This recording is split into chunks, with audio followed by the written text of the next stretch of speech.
Hello friends, देव studies से मैं पूनम कुमारी आपका बहुत बहुत स्वागत करती हूँ। दोस्तों, प्राचीन भारतीय इतिहास को जानने के क्रम में आज हम लोग गुप्त साम्राज्य मीन्स गुप्त काल के बारे में पढ़ेंगे।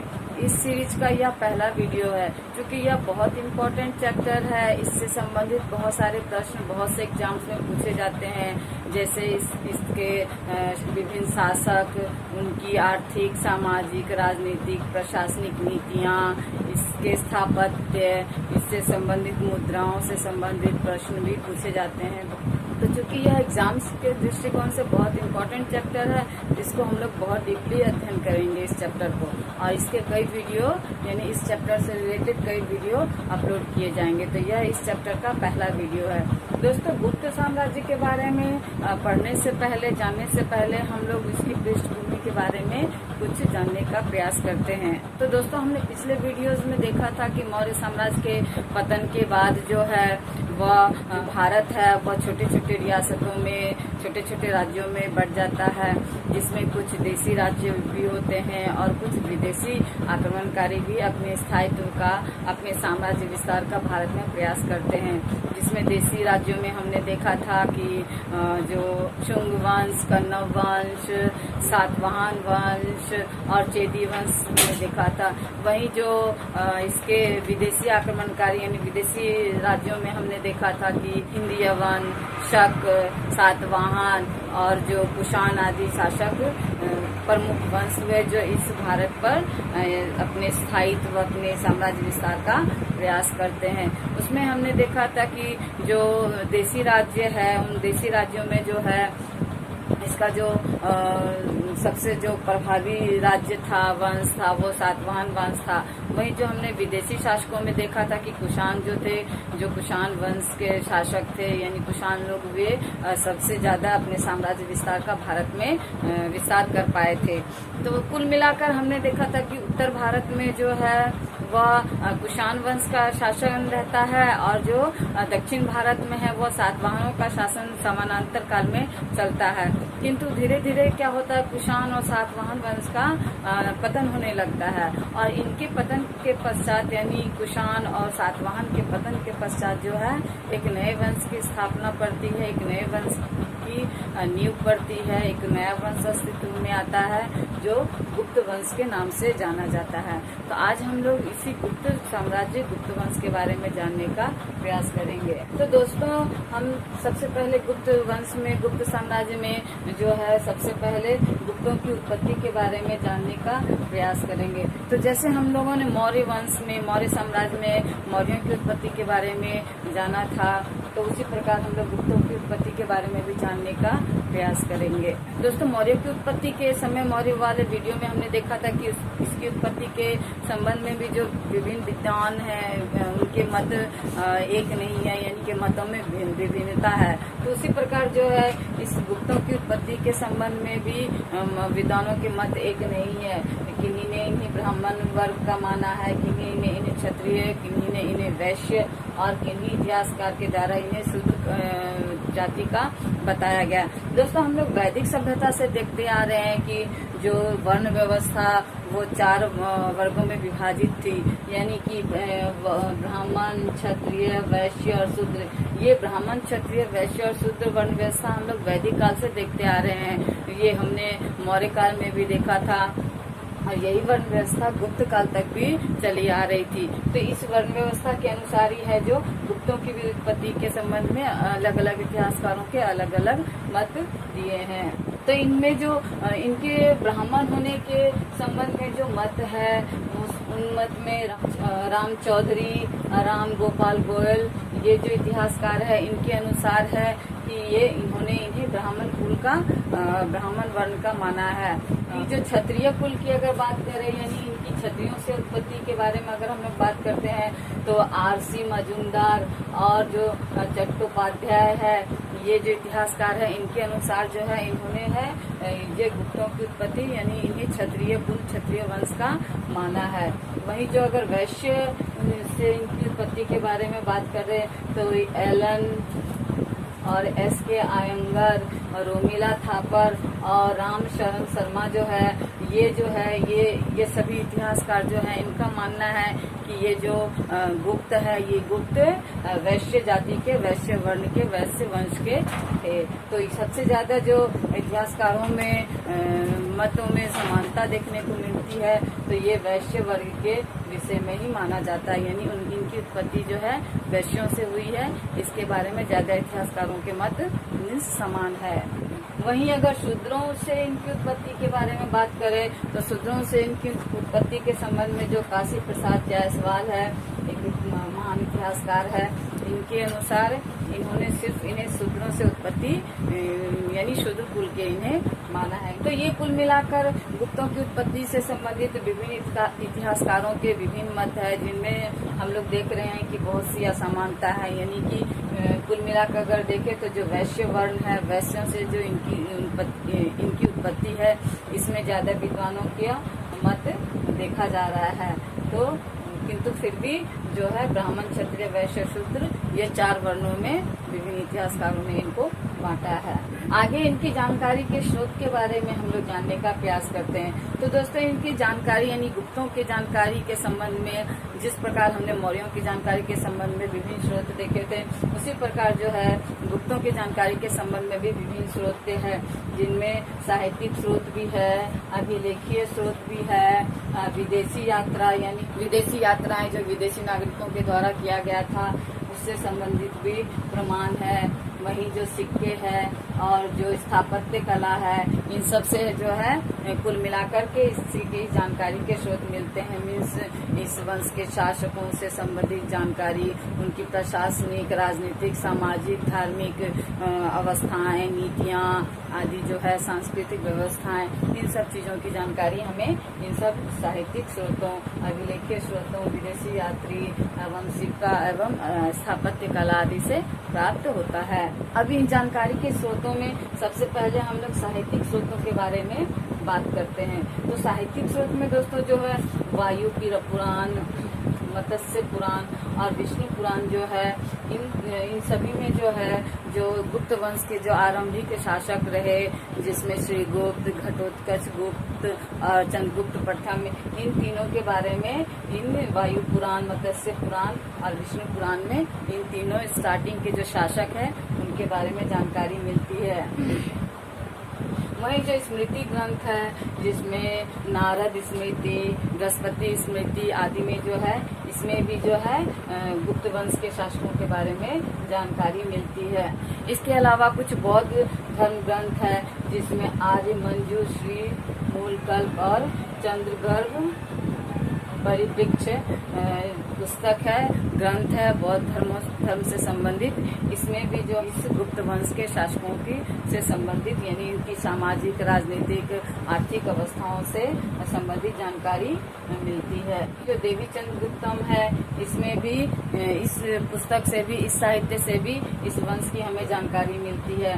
वहीं एक जैन धर्म ग्रंथ है हरिवंश, इस पुस्तक में भी गुप्त वंश से संबंधित कुछ महत्वपूर्ण जानकारियां दी गई है। हर्षचरित जो कि हर्षवर्धन के शासनकाल में लिखी गई पुस्तक है, उससे भी इस गुप्त वंश की जानकारी मिलती है। दोस्तों, ये जो हर्षचरित है, उत्तर गुप्त काल यानी जब गुप्त काल का अंत होता है और हर्षवर्धन का शासनकाल आरंभ होता है, तो उसमें इस पुस्तक की रचना की गई है। तो इस पुस्तक में भी इस गुप्त साम्राज्य से संबंधित बहुत सी जानकारियां दी गई हैं। वहीं जो मुद्रा राक्षस है, विशाखदत्त द्वारा रचित, इसमें भी इस पुस्तक से भी इस वंश की जानकारी हमें मिलती है। वात्स्यायन की रचना है कामसूत्र, इससे भी हमें जानकारी मिलती है इस वंश से। वहीं जो रघुवंश है, ये कालिदास द्वारा रचित एक ग्रंथ है, इससे भी हमें इस वंश से संबंधित महत्वपूर्ण जानकारियां प्राप्त होती है। तो ये थे दोस्तों साहित्यिक स्रोत, जिससे हमें इस वंश की जानकारी मिलती है। इससे संबंधित प्रश्न बहुत से एग्जाम्स में पूछे जाते हैं। अगला जो है इसके जानकारी के महत्वपूर्ण स्रोत वो है अभिलेख। ये अभिलेख जो है दोस्तों हमने अभिलेखों का निर्माण अशोक के शासनकाल में देखा था मौर्य साम्राज्य वाले वीडियो में कि जो अभिलेखों का निर्माण है वो अशोक के शासनकाल से प्रारंभ होता है, और वहाँ से जो प्रारंभ होता है अभिलेखीय निर्माण की प्रक्रिया, तो वो यहाँ इस काल तक भी चलता है। तो अभिलेख जो है दोस्तों किसी भी साम्राज्य, किसी भी वंश से संबंधित जानकारी प्राप्त करने का एक ठोस साधन माना जाता है। तो इससे यानी इस वंश से संबंधित जो अभिलेख प्राप्त किए गए हैं उसमें प्रयाग प्रशस्ति एक महत्वपूर्ण अभिलेख माना जाता है, जो हरिसेन द्वारा रचित अभिलेख है। और यह जो है हरिसेन समुद्रगुप्त के दरबारी कवि थे, और इसमें जो है प्रयाग प्रशस्ति में समुद्रगुप्त से संबंधित यानी उनका राज्याभिषेक और उनके साम्राज्य विस्तार से संबंधित महत्वपूर्ण बातों का उल्लेख किया गया है। वहीं जो मेहरौली का लौह स्तंभ है दिल्ली में स्थित है, कुतुब मीनार के आसपास इसका निर्माण किया गया है। इससे जो है विक्रमादित्य यानी चंद्रगुप्त द्वितीय, जिसे विक्रमादित्य के नाम से भी जाना जाता है, उनके से संबंधित बहुत सी जानकारियां इस अभिलेख से, इस स्तंभ लेख से हमें मिलती है। वहीं जो एरन अभिलेख है, इस एरन अभिलेख का निर्माण जो है 510 ईस्वी के आसपास किया गया था। इसमें जो है किसी के सती होने का जिक्र किया गया है, यानी यह इसका जो निर्माण है गुप्त काल में ही किया गया है। तो इससे भी हमें इस गुप्त शासन के बारे में जानकारी मिलती है। वहीं जो जूनागढ़ का अभिलेख है और ताम्रपत्र है और मोहरों पर जो लेख लिखे गए हैं उस काल में, तो इससे भी हमें बहुत सी जानकारियां उस काल से संबंधित मिलती है। तो ये अभिलेखीय साक्ष्य है जिससे हमें गुप्तकालीन शासन प्रणाली, उसके शासकों से संबंधित विभिन्न जानकारियां हमें प्राप्त होती है। आगे जो जानकारी के महत्वपूर्ण स्रोत है तो वह है विदेशी यात्री। तो विदेशी यात्री दोस्तों उस समय यानी गुप्त शासन काल में जो है, जो फाहियान जो है यह विक्रमादित्य के शासन काल में यानी उनके दरबार में ये फाहियान एक चीनी यात्री थे, जो उनके दरबार में बौद्ध धर्म से संबंधित जानकारी प्राप्त करने के लिए आए थे।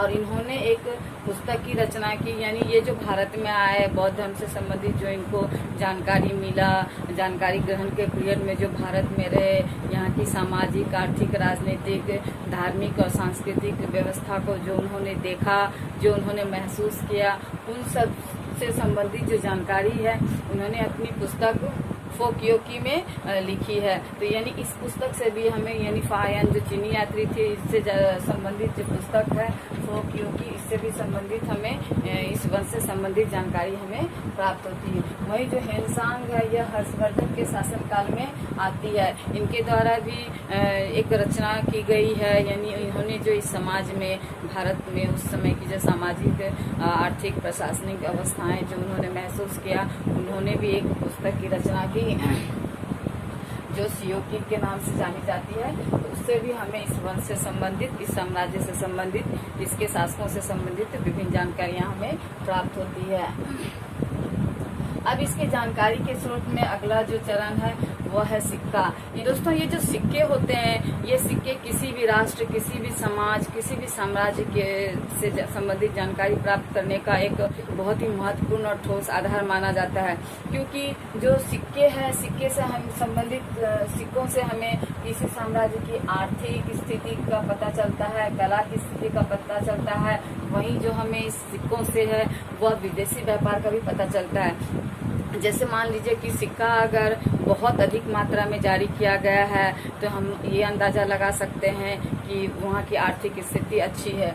वहीं जो अगर सिक्कों में शुद्धता हो, यानी जैसे सोने के सिक्के हैं और वो शुद्ध सोने के सिक्के हैं, तो इससे भी हमें इस बात का अंदाजा मिलता है कि जो इसकी आर्थिक स्थिति है वह किस प्रकार की थी। यानी कि अधिक मात्रा में अगर सिक्कों का निर्माण किया जाता है और वह शुद्ध, उसमें शुद्धता हो, तो इससे हमें उसकी आर्थिक स्थिति अच्छी होने का अंदाजा मिलता है। वहीं जो अगर कम मात्रा में सोने के सिक्के जारी किए गए हों या सोने की शुद्धता की में या उनकी गुणवत्ता में कोई कमी हो, तो इससे यह अंदाजा लगता है कि वहाँ की आर्थिक स्थिति अच्छी नहीं थी। तो आर्थिक स्थिति पता करने का भी आधार होता है सिक्के। और हमने आगे हम लोग पढ़ेंगे कि जो गुप्त काल में है वह सर्वाधिक सोने के सिक्के, चांदी के सिक्के और तांबे के सिक्के जारी किए गए थे। तो इससे हमें पता चलता है कि इसकी जो गुप्त कालीन जो साम्राज्य थी, इसकी आर्थिक स्थिति अच्छी थी। वहीं सिक्के से जो है वो कला का भी जानकारी मिलता है, जैसे कि बहुत से सिक्के हैं जिसपे राजाओं के विभिन्न चित्र अंकित किए गए हैं, जिसमें कि एक सिक्का है समुद्रगुप्त द्वारा जो जारी किया गया है, उसमें जो है समुद्रगुप्त को वीणा बजाते हुए दिखाया गया है। तो इन सिक्कों से शासक की रुचि, उसके क्रियाकलाप, उसकी सांस्कृतिक स्थिति का भी पता चलता है। तो इससे हमें कला का भी पता चलता है। एक शासक को शिकार करते हुए दिखाया गया है। तो कुल मिलाकर ये कह सकते हैं कि कला की भी जानकारी हमें इन सिक्कों से प्राप्त होती है। वहीं जो विदेशी व्यापार की बात करें तो विदेशी व्यापार का भी पता सिक्कों से चलता है। जैसे कि अगर भारत के अलग अलग क्षेत्रों में, दूर दूर के क्षेत्रों में उस शासक के सिक्के मिले हैं, तो इससे ये पता चलता है कि जो शासक का जो साम्राज्य है दूर दूर तक फैला हुआ था। वहीं अगर वो सिक्के भारत के बाहर मिलते हैं तो ये पता चलता है कि उनका जो व्यापार है सिर्फ भारत ही नहीं बल्कि भारत के बाहर तक भी फैला हुआ था। तो विदेशी व्यापार का भी जो पता है सिक्कों से चलता है। तो ये सिक्कों से संबंधित कुछ महत्वपूर्ण जानकारियां थी जो ये सिक्के हैं ये जानकारी के प्रमुख स्रोत के रूप में जाने जाते हैं। अगला जानकारी के प्रमुख स्रोत है वह है स्थापत्य। स्थापत्य में मंदिर निर्माण, भवनों का निर्माण आदि आता है। उस काल में बड़े पैमाने पर भवनों और मंदिरों का निर्माण करवाया गया था, जिसमें देवगढ़ का दशावतार का जो मंदिर है वो, और भीतर गांव का एक लक्ष्मण मंदिर है, ये सब प्रमुख भवन माने जाते हैं, मंदिर माने जाते हैं, उस काल में निर्मित हुए हैं। इससे भी हमें उस काल से संबंधित बहुत सी जानकारियां प्राप्त होती है। तो ये कुल मिलाकर दोस्तों जो है इसके जानकारी के स्रोत में हमने साहित्यिक स्रोत देखे, अभिलेखीय स्रोत देखे, फिर हमने इसके विदेशी यात्री यानी यात्रा वृत्तांत के से संबंधित जो यात्रियों के लेख थे, पुस्तक थे, रचनाएं थे, उसके बारे में हमने जाना। फिर हमने सिक्कों के बारे में जाना। फिर इससे संबंधित जो जानकारी के स्रोत है उसमें स्थापत्य कला को जाना। अब हम लोग जो इसके प्रमुख शासक है यानी इस वंश के जो संस्थापक है उसके बारे में हम लोग क्रमशः जानने का प्रयास करते हैं। तो इसके जो प्रथम शासक है दोस्तों वो श्रीगुप्त माने जाते हैं, और ये श्रीगुप्त के द्वारा ही इस वंश की स्थापना की गई थी। इस श्रीगुप्त को जो है इस वंश का आदि पुरुष कहा जाता है। और इसका जो वर्णन है प्रयाग प्रशस्ति लेख में मिलता है। यानी जो प्रयाग प्रशस्ति लेख में इनको जो है इस वंश का संस्थापक कहा गया, यानी इस लेख में जो है सबसे ऊपर जो है इनका नाम दिया गया है। उसके बाद घटोत्कच गुप्त का, उसके बाद यानी जो भी इसके शासक हुए वो क्रमानुसार उनका नाम इस प्रयाग प्रशस्ति लेख में अंकित किया गया है। और इस सभी राजाओं के नाम में इनका जो नाम है यह सबसे ऊपर है, श्रीगुप्त का नाम। तो इस वजह से इससे अंदाजा लगता है कि जो ये इस वंश के संस्थापक रहे होंगे। और इनका जो शासन काल है 240 ईस्वी से 280 ईस्वी के आसपास माना जाता है। वहीं जो प्रभावती गुप्त का पूना ताम्रपत्र है, जो प्रभावती जो है आपका चंद्रगुप्त द्वितीय विक्रमादित्य की पुत्री रहती है, उनके द्वारा एक अभिलेख जारी किया गया है।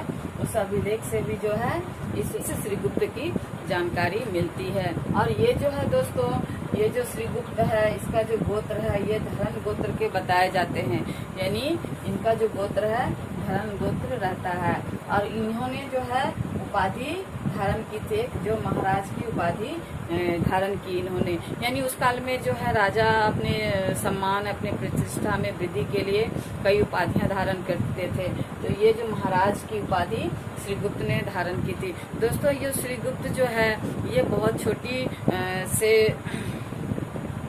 ये जो साम्राज्य की नींव डालते हैं तो वह बहुत छोटे स्तर पर डालते हैं, यानी मगध के आसपास का जो क्षेत्र है वहाँ ये अपने साम्राज्य के विस्तार करते हैं। और इतिहासकारों का कहना है कि ये जो श्रीगुप्त है ये कुषाणों के मीन्स सामंत थे, और चूंकि ये स्वतंत्र शासक नहीं थे, ये कुषाणों के शासक कुषाणों के सामंत थे, तो इस वजह से जो है वो अपने नाम के आगे महाराज यानी अपने नाम के आगे महाराज की उपाधि धारण करते थे। उस काल में शायद महाराज की जो उपाधि थी वो जो स्वतंत्र शासक नहीं होते थे, तो वो जो सामंती व्यवस्था यानी सामंत होते थे, यानी जिनके ऊपर एक अन्य राजा का शासन होता था, तो वो अब महाराज की उपाधि धारण करते थे। इसलिए अंदाजा लगाया जाता है इतिहासकारों के द्वारा कि ये जो है श्री गुप्त स्वतंत्र शासक नहीं थे, बल्कि कुषाणों के ये सामंत थे।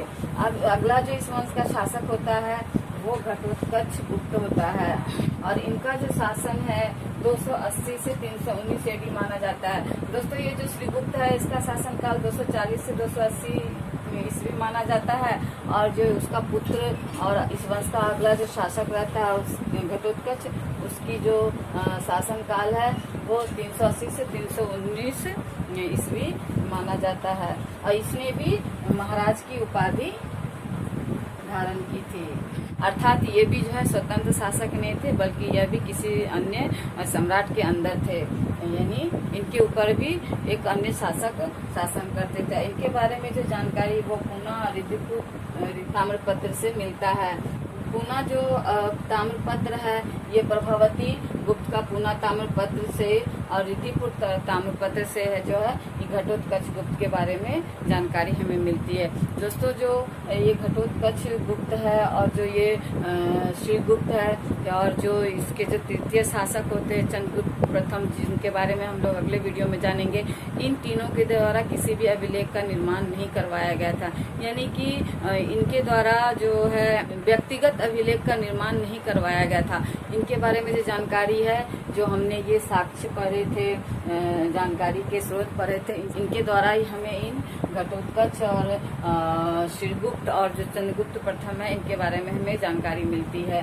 तो इनके द्वारा कोई भी व्यक्तिगत अभिलेख का निर्माण नहीं करवाया गया था। तो दोस्तों ये थे कुछ महत्वपूर्ण जानकारियां गुप्त साम्राज्य से संबंधित, जिसमें हमने गुप्तों की उत्पत्ति से संबंधित जानकारियां देखी, फिर इसके जानकारी के स्रोत हमने देखे, जिसमें साहित्यिक स्रोत, अभिलेखीय स्रोत, विदेशी स्रोत, सिक्के, स्थापत्य कला, ये सब के बारे में हमने जाना। फिर हमने इसके प्रमुख शासक जो इसके संस्थापक थे श्रीगुप्त, उनके बारे में हमने जाना। फिर जो उनके अगले शासक यानी उनके जो उत्तराधिकारी थे घटोत्कच, उनके बारे में कुछ हमने जाना।